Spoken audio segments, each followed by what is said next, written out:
नमस्कार विद्यार्थी मित्रांनो, चला बोधागडच्या स्टडी पॅटर्नवर सर्वांचं सहर्ष स्वागत आहे.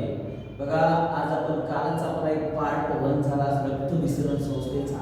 आता राहिलेला पार्ट 2 मध्ये आपण आज रक्त विसरण संस्थेचे क्वेश्चन्स राहिले आणि एकदम डिटेल आणि ते मी सांगतो, जे मी देणार तेच परीक्षेला येणार. लक्षात ठेवा, मी जे देणार तेच परीक्षेला येणार म्हणजे येणार. अशी क्वालिटी क्वेश्चन्स आहेत आणि ते क्वालिटी क्वेश्चन एकदम डिटेलमध्ये रक्त विसरण संस्थेचा कोणताच क्वेश्चन इथे सुटणार नाही. त्याची मी दक्षता घेऊनच क्वेश्चन काढत आहे, त्याचं एक्सप्लेनेशन देत आहे तुम्हाला. त्याच्यामुळे माझ्या चॅनलचं नाव आहे बोधागडचा स्टडी पॅटर्न. या चॅनलला तुम्ही आत्तापर्यंत जर लाईक आणि सबस्क्राईब केलं नसेल तर करून घ्या मित्रांनो, कारण की हा पार्ट 2 आहे रक्त विसरण संस्थेचा. याच्यानंतरचा पार्ट 3 मध्ये आपला रक्त विसरण संस्था सगळी कंप्लीट होणार. म्हणजे मी पहिल्या पार्ट 1 मध्ये तुम्हाला 20 क्वेश्चन्स दिलेले आणि आता हे क्वेश्चन्स बघा, या क्वेश्चनची सुरुवात होत आहे. तर मी एक सांगतोय तुम्हाला बघा. तर आता रक्त विसरण संस्था ही पार्ट 2 मध्ये.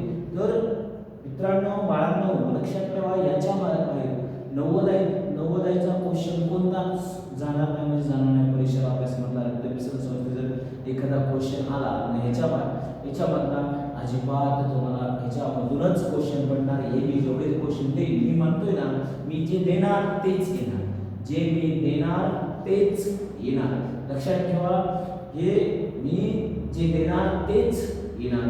लक्षात ठेवा, मी जे देणार तेच येणार. तर चला आता आपण सुरू करतोय आपल्या क्वेश्चन कडे जाऊया. बघा, पहिला प्रश्न आहे, मानवी शरीरात, बघा लक्ष द्या, मानवी शरीरात जवळजवळ किती लांबीच्या रक्तवाहिन्या असतात? मानवी शरीरात जवळजवळ किती लांबीच्या काय असतात? रक्तवाहिन्या असतात. त्या किती लांबीच्या असतात बाबा? मानवी शरीरात आपल्या रक्तवाहिन्या असतात, त्या किती लांबीच्या असतात? ते कोणी मोजल्यात का? नाही मोजले. पण त्या किती लांबीच्या असतात? ते 97,000 किलोमीटर. 97,000 किलोमीटर. किती लांबीचे असतात? 97,000 किलोमीटर लांबीचे असतात.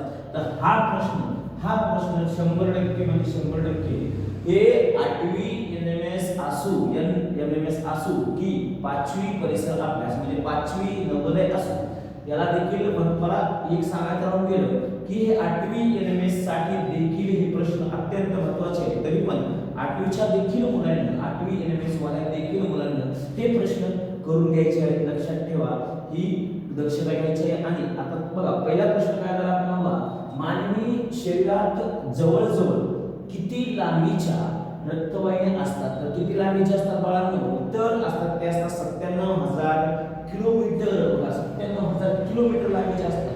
बघा, आता तुम्ही म्हणता 97,000, तुम्ही कशी म्हणाल? तुम्ही एवढे दिसाय उंचीला 97,000 किलोमीटर असतात.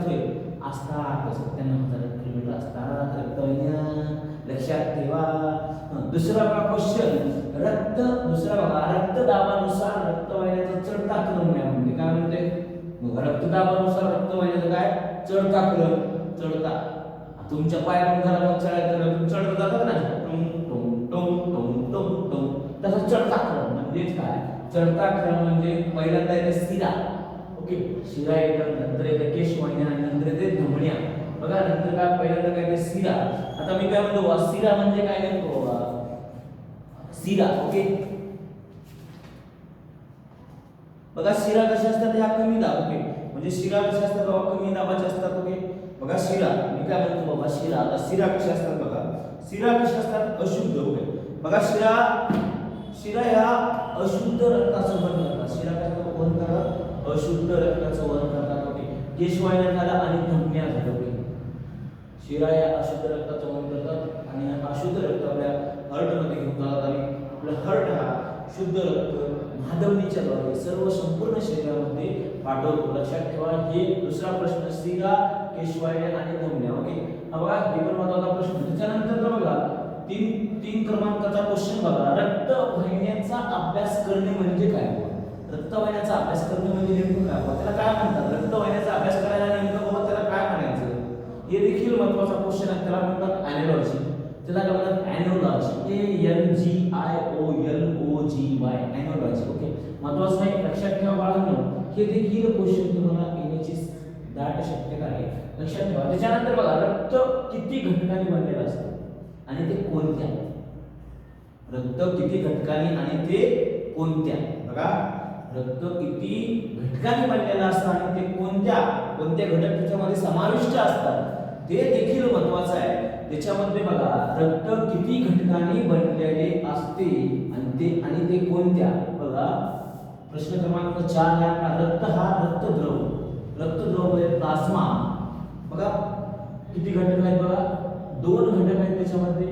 बघा किती घटकांनी बनलेलं असतं. रक्त हे किती घटकांनी बनलेलं असतं तर 2 घटकांनी बनलेलं असतं. त्याच्यामध्ये आहे रक्तद्रव, त्यालाच इंग्रजीमध्ये म्हणतात प्लाझ्मा, आणि दुसरा म्हणजे रक्तपेशी म्हणजे blood cells. Okay blood cells. रक्तद्रव बघा रक्त हे किती घटकांनी बनलेलं असतं त्याचं उत्तर परीक्षेमध्ये जर प्रश्न आला त्याचं उत्तर काय द्यायचं 2 घटकांनी बनलेला असतो.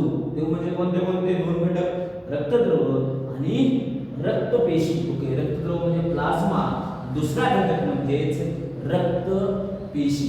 ओके 4 नंबरचा देखील क्वेश्चन झालेला आहे. तर त्याच्यानंतरचा प्रश्न बघा 5 नंबरचा क्वेश्चन काय सांगतो एकूण रक्ताच्या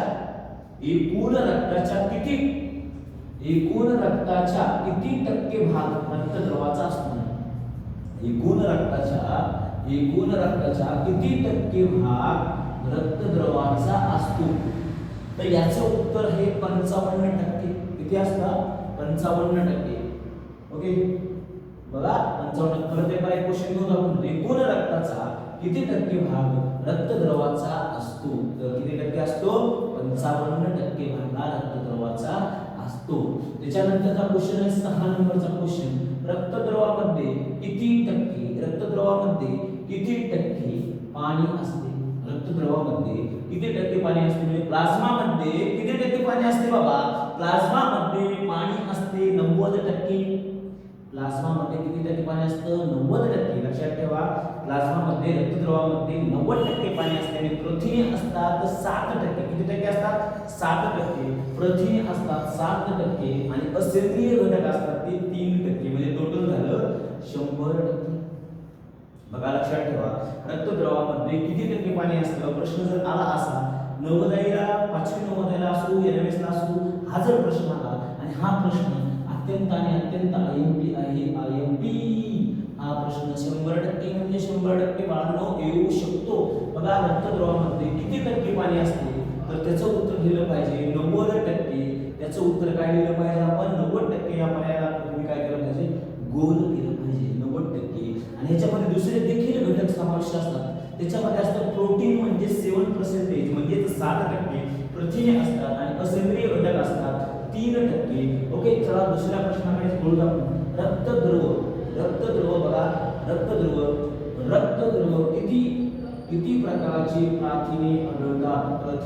सॉरी बघा रक्तद्रवामध्ये किती प्रकारचे प्रथिने आढळतात म्हणजे प्रोटीन आढळतात.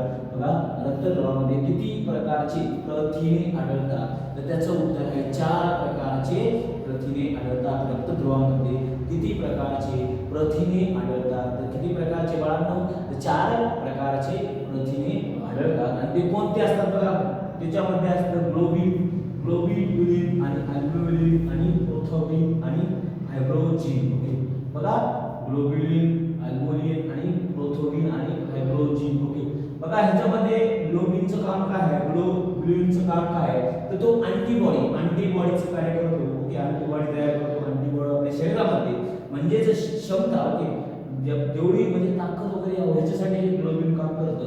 आणि अल्ब्युमिनचं काय करतं आपल्या पाण्याचा समतोल व्यवस्थित ठेवतं. पाण्याचा समतोल राहावं शरीरामध्ये त्याचं काम करतं अल्ब्युमिन. आणि त्याच्यानंतर प्रोथॉबिन आणि फायब्रोजिनचं एकच काम आहे रक्त गोठण्यासाठी ते मदत करतात. रक्त गोठण्यासाठी ते कार्य करतात हे दोघं जण. मग तेच बघा रक्तद्रवाचे किती प्रकार पडतात.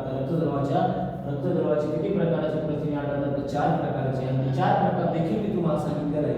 हे एवढे विचारणार नाही एवढं प्रकारे केले फक्त प्रकार किती आहेत ते विचारणार. त्याच्यामुळे हे जर ॲडव्हान्स मध्ये जर अजून विचारलं तुम्हाला ॲडव्हान्स मध्ये विचारू द्या कसं बी विचारू द्या याच्या बाहेरचा क्वेश्चन जाणार नाही म्हणजे जाणार नाही. तर बेसिक टू ॲडव्हान्सच आहे. बेसिक टू ॲडव्हान्सच भेटणार आपल्याकडे. मी म्हणालो आपण जे देणार तेच परीक्षेला घेणार. लक्षात ठेवा अजून जर माझ्या गोदाकाठच्या स्टडी पॅटर्नला तुम्ही सबस्क्राईब केलं नसेल तर नक्की करा आणि लाईक केल्याशिवाय पुढे जाऊ नका आणि शेवटपर्यंत हा व्हिडिओ बघितल्याशिवाय तर अजिबात पुढे जाऊ नका. शेवटपर्यंत व्हिडिओ बनत राहतील. याच्यानंतर अजून तिसरा पार्ट रक्तभिसरण संस्थेचा येणार आहे. रक्तभिसरण संस्था संपलेली नाही. रक्तभिसरण संस्थेचा मी ह्याच्या अगोदर एक व्हिडिओ टाकला आहे, ते जर कोणी बघितलं नसेल तर ते बघून घ्या. त्याच्यानंतर हा व्हिडिओ बघून घ्या आणि ह्याच्यानंतर तिसरा व्हिडिओ बनवणार आहे. त्याच्यानंतर तुमची रक्तभिसरण संस्था हा घटक तुमचा संपणार आहे. त्याच्यानंतर आपण दुसरा घटकाला सुरू करणार. त्याच्यानंतर बघा आता हे रक्तपेशीचे किती प्रकार पडतात तुम्हाला? रक्तपेशीचे प्रकार किती पडतात? तर प्रश्न असा आहे, रक्तपेशीचे किती प्रकार पडतात? रक्तपेशीचे प्रकार पडतात 3. ओके, रक्तपेशीचे प्रकार किती पडतात? 3. आता महत्त्वाचं आहे रक्तपेशीचे प्रकार किती पडतात. आता हे लय महत्त्वाचं आहे. रक्तपेशीचे म्हणजेच ब्लड सेलचे एकूण प्रकार किती पडतात? ब्लड सेलचे एकूण प्रकार 3 पडतात. किती प्रकार पडतात मित्रांनो? 3 प्रकार पडतात. त्याच्यामध्ये आरबीसी असो, डब्ल्यूबीसी असो आणि प्लेटलेट्स म्हणजे बघा आता मी सांगतो. आरबीसी म्हणजे red blood cell. RBC means काय? Red blood cells.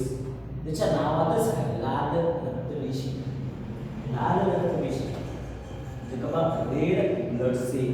आणि डब्ल्यूबीसी म्हणजे व्हाईट ब्लड सेल म्हणजे पांढऱ्या रक्तपेशी. आणि प्लेटलेट्स. ओके, त्याच्यावर थोडंसं आपण चर्चा करू. मग आरबीसी जे असतात ना, आरबीसी जे असतात त्या 120 दिवस जगू शकतात. किती दिवस? मला हे महत्त्वाचं बघा. आरबीसी ह्या 120 दिवस जगू शकतात आणि त्या आकाराने कशा असतात? लहान असतात. आणि त्याच्या विरुद्ध सांगायचं झालं तर डब्ल्यूबीसी या 3 ते 4 दिवस जगू शकतात आणि त्या आकाराने काय तर थोड्याशा मोठ्या असतात. आकाराने कशा असतात? मोठ्या आकाराच्या असतात. आणि आरबीसी या आकाराने कशा असतात? लहान असतात. आरबीसी किती दिवस जिवंत राहू शकतात? तर 120 दिवस जिवंत राहू शकतात. आरबीसी किती दिवस जिवंत राहू शकतात असा जर प्रश्न आला तर आरबीसी ह्या 120 दिवस जिवंत राहू शकतात आणि डब्ल्यूबीसी या 3 ते 4 दिवस जिवंत राहू शकतात. बघा लक्षात ठेवा. आणि आकाराने कशा असतात? डब्ल्यूबीसी या आकाराने कशा असतात? मोठ्या असतात. त्याच्यानंतरचा प्रकार म्हणजे प्लेटलेट्स. याच्यात रक्तपेटिका म्हणजे आम्ही म्हणलं रक्तपेशीचे किती प्रकार? तर 3 प्रकार. त्याच्यानंतर बघा आरबीसी मध्ये काय असतं? आरबीसी मध्ये काय असतं? नेमकं आरबीसी मध्ये काय असतं? आरबीसी कशाने बनलेली असते? आरबीसी मध्ये असतं हिमोग्लोबिन. बरं, हिमोग्लोबिन याच्यावर नाव दिलं हिमोग्लोबिन म्हणजे आरबीसी मध्ये काय असतं? तर आरबीसी मध्ये काय असतं? हिमोग्लोबिन. हिमो म्हणजे काय? आयरन. हिमो म्हणजे आयरन. ओके, ग्लोबिन म्हणजे हिमोग्लोबिन. ओके, हिमो आणि ग्लोबिन याच्यामध्ये असतं हिमोग्लोबिन. बघा याच्यानंतर बघा हिमोग्लोबिन जास्तीत जास्त ऑक्सिजनचे किती रेणू वाहू शकतो? अत्यंत महत्त्वाचा आयएमपी क्वेश्चन आहे. नंबरचा लक्षात ठेवा. हा देखील प्रश्न परीक्षेमध्ये विचारणार. बघा हिमोग्लोबिन मध्ये जास्तीत जास्त ऑक्सिजनचे किती रेणू वाहू शकतो? तर याचं उत्तर आहे 4 रेणू वाहू शकतो. किती रेणू वाहू शकतो? तर 4 रेणू वाहू शकतो. ग्लोबिन जास्तीत जास्त ऑक्सिजनचे किती रेणू वाहू शकतो?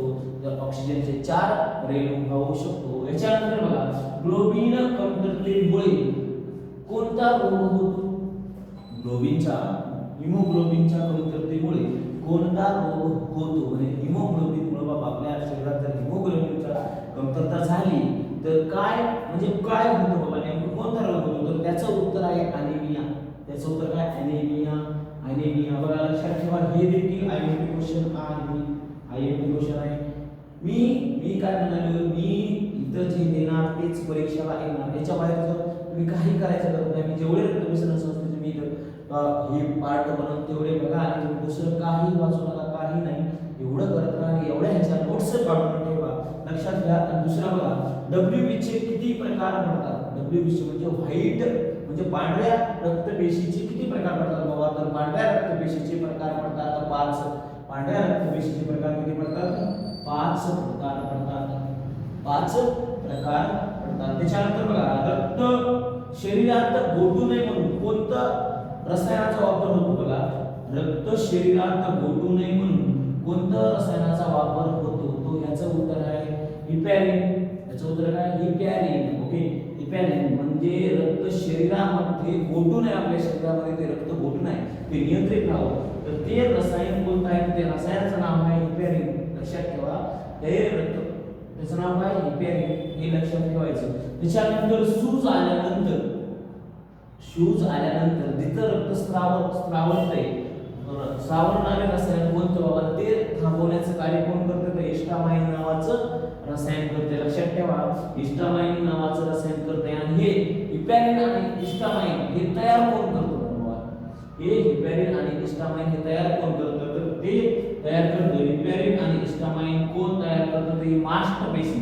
कोणती पेशी, मास्ट पेशी, मास्ट नावाची पेशी आहे ती तयार करते. लक्षात ठेवा. त्याच्यानंतरच बघा 16 नंबरचा क्वेश्चन आहे, प्लेटलेट्स म्हणजे रक्तपट्टिका फक्त कोणत्या प्राण्यात आढळतात.